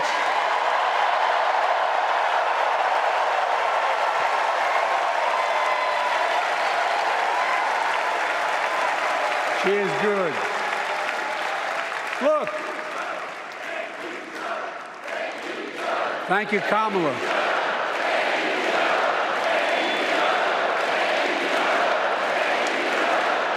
Thank you, Joe. I've long said We have many obligations as a nation. But I got in trouble years ago for saying I'd make no apologies. We have only one truly sacred obligation: to prepare and equip those we send to war and care for them and their families when they come home and when they don't.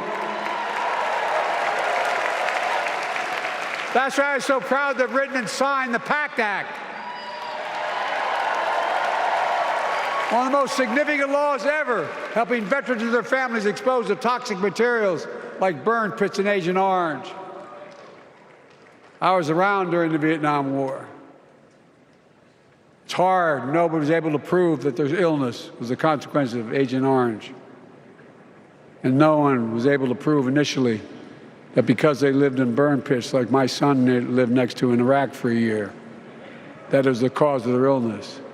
But because of the PACT Act, a surviving spouse with 2 children is now eligible for a stipend of about $3,000 a month. And those children who lost a parent are eligible for tuition benefits to go to college and to get job training. It's already helping over 1 million veterans and their families just so far. Well, I love them, and I'm so proud of my son's service. We get it. But guess who doesn't get it and doesn't respect our veterans? We know from his own chief of staff, the 4-star General John Kelly, that Trump, when in Europe, would not go to the grave sites in France. The brave service members who gave their lives to this country. He called them suckers and losers. Who in the hell does he think he is? All of this Who does he think he is?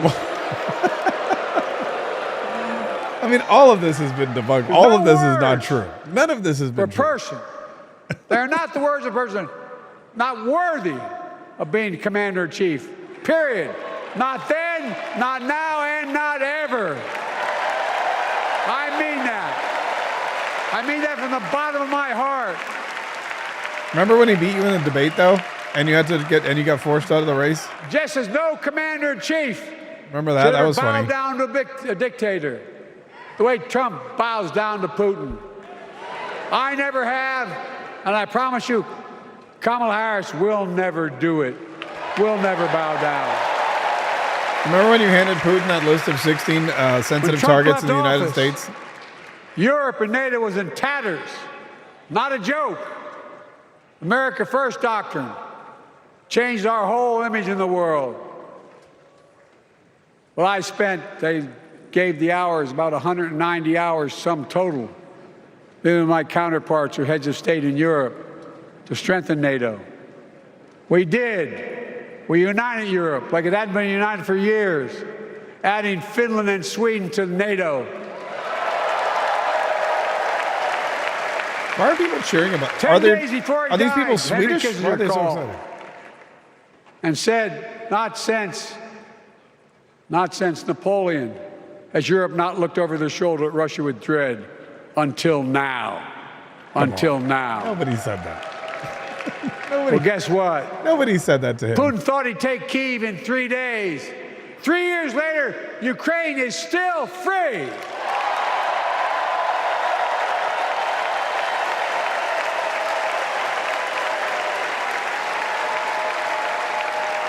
When I came to office, the conventional wisdom was that China would inevitably surpass the United States. They haven't noticed. No one's saying that now.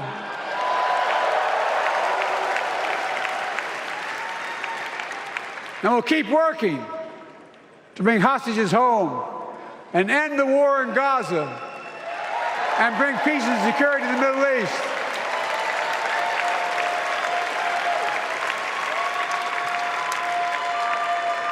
As you know, I wrote a peace treaty for Gaza. A few days ago, I put forward a proposal that brought us closer to doing that than we've done since October 7th. Is he going to talk We're about working around the clock, my Kamala Secretary of State, to prevent a typically wider that's what war, happens. reunite hostages with their families. Typically, you and talk about surge the person humanitarian health that's and gonna be food the assistance nominee. into Gaza now. I guess not, though. To end And I got the civilian suffering of the Palestinian people. And finally, Oh, finally, thank finally God. deliver a ceasefire and end this war. Oh.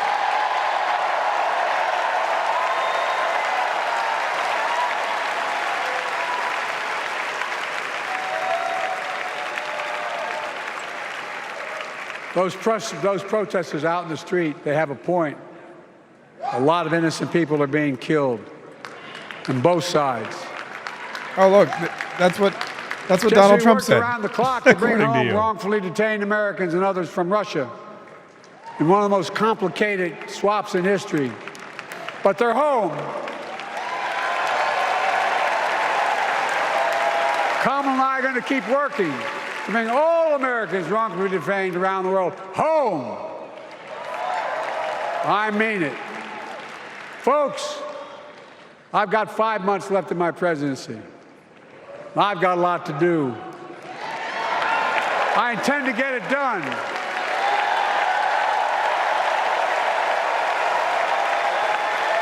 It's been the honor of my lifetime to serve as your president. I love the job, but I love my country more. I love my country more. And all this talk about how I'm angry at all those people who said I should step down, that's not true.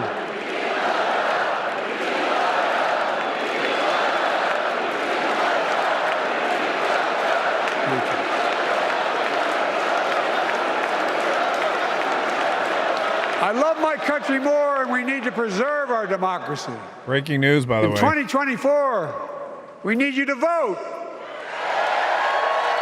We need you to keep the Senate. Kamala Harris pulled out of the Fox News We debate need you to win back the House of Representatives. on September 4th. Kamala Harris pulled out of the Fox News debate. And above all, we need you to beat Donald Trump.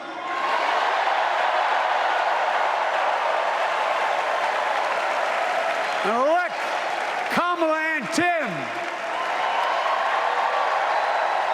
President and Vice President of the United States of America. Look, they'll continue to lead America forward. They'll restore Creating electrical more jobs, power to the standing up for women. workers, growing the economy, lower the cost to American families so they just have a little more breathing room. A little more. There's the breathing room. We've made incredible progress, but we have more work to do. We got to get that electricity back to the Kamala women. and Tim will continue to take on corporate greed and bring down cost of food. They'll keep taking on Big Pharma, making insulin $35 a month, not just for seniors, but for everyone in America. And capping prescription drug costs at a total of $2,000, not just for seniors, but for everyone. And folks, that's going to save America again tens of billions of dollars. Folks, they'll make housing more affordable. Building 3 million new homes, providing $25,000 down payment assistance for the first-time home buyer. More than the 10 we approved. Donald Trump wants a new tax on imported goods, food, gas, clothing, and more. You know what that will cost the average family, according to the experts? $3,900 a year in a tax. No, it's a fact. Kamala and But is Tim it? will make the child care tax credit permanent.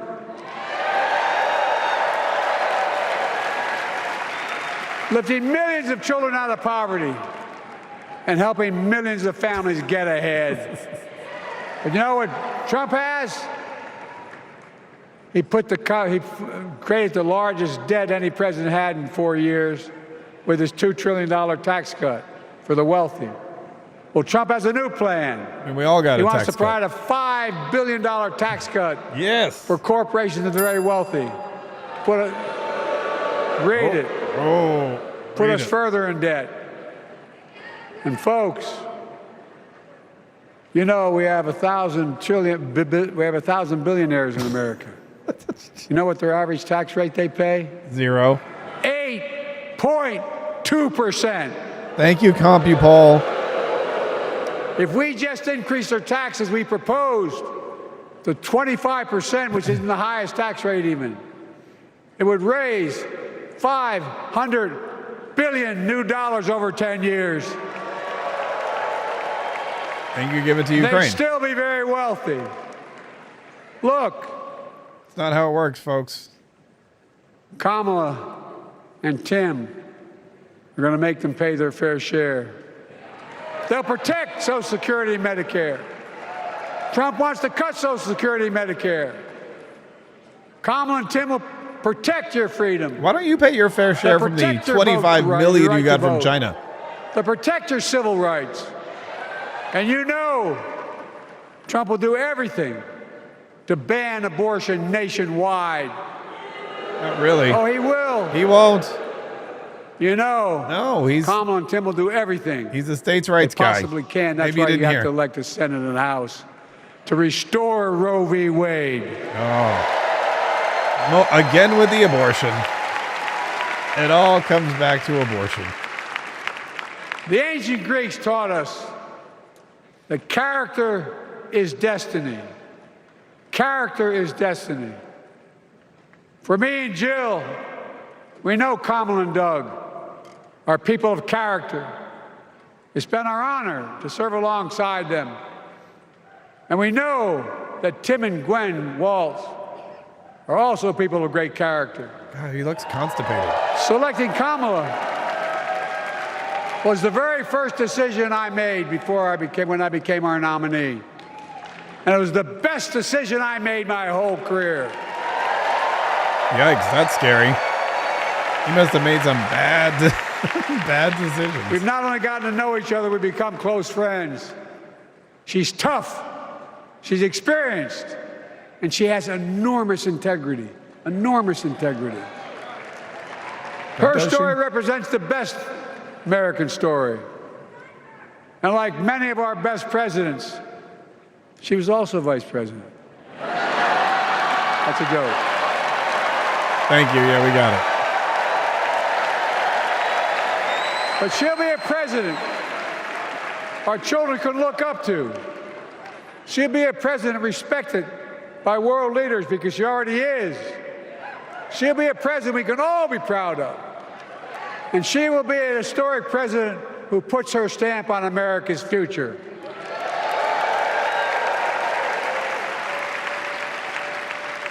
This will be the first presidential election since January 6th.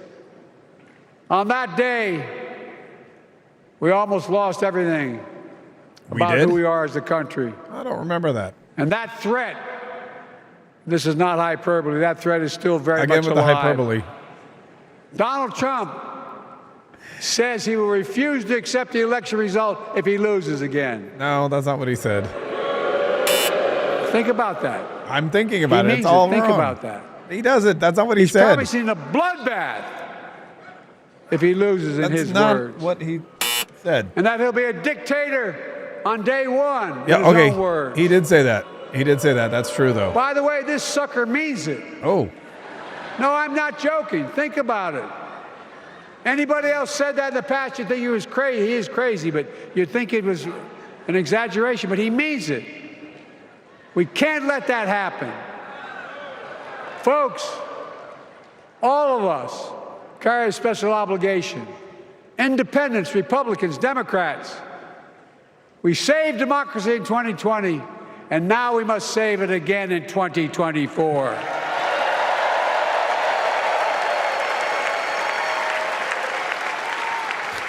The vote of each of us cast this year will determine whether democracy and freedom will prevail. It's that simple. It's that serious. And the power is literally in your hands. Thank God it's after midnight and no one's watching History this. is in your hands. Not hyperbole. It's in your hands. Oh my God. America's future is in your hands. Is that not hyperbole? Let me close with this. Oh, thank God. Nowhere else in the world could a kid with a stutter and modest beginnings in Scranton, Pennsylvania, and Claymont, Delaware. Grow up to sit behind the resolute desk in the Oval Office. Well, that's true because only an American could be president. So that's not as... That's because America is. Only in America could you be the American and president. Always That has is been true. a nation of possibilities. Possibilities. We must never lose that. Never. Kamala and Tim understand that this nation must continue to be a place of possibilities. Possibilities. Not just for the few of us, but for all of us. But join me in promising your whole heart to this effort, and where my heart will be. I promise I'll be the best volunteer Harris and Walz has Cam ever seen. Oh, Santa's there. You guys see Santa Claus? Each of us has a part in the American story. For me and my family, there's a song that means a lot to us, that captures the best of who we are as a nation. The song is called American Anthem. There's one verse that stands out, and I can't sing worth a damn, so I'm not going to try. I'll just quote it. The work and prayers of centuries have brought us to this day. What shall our legacy be? What will our children say? Let me know in my heart when my days are through. America, America, I gave my best to you. Okay. Your days are through. You asked us to let you know. It's here. Your day's through.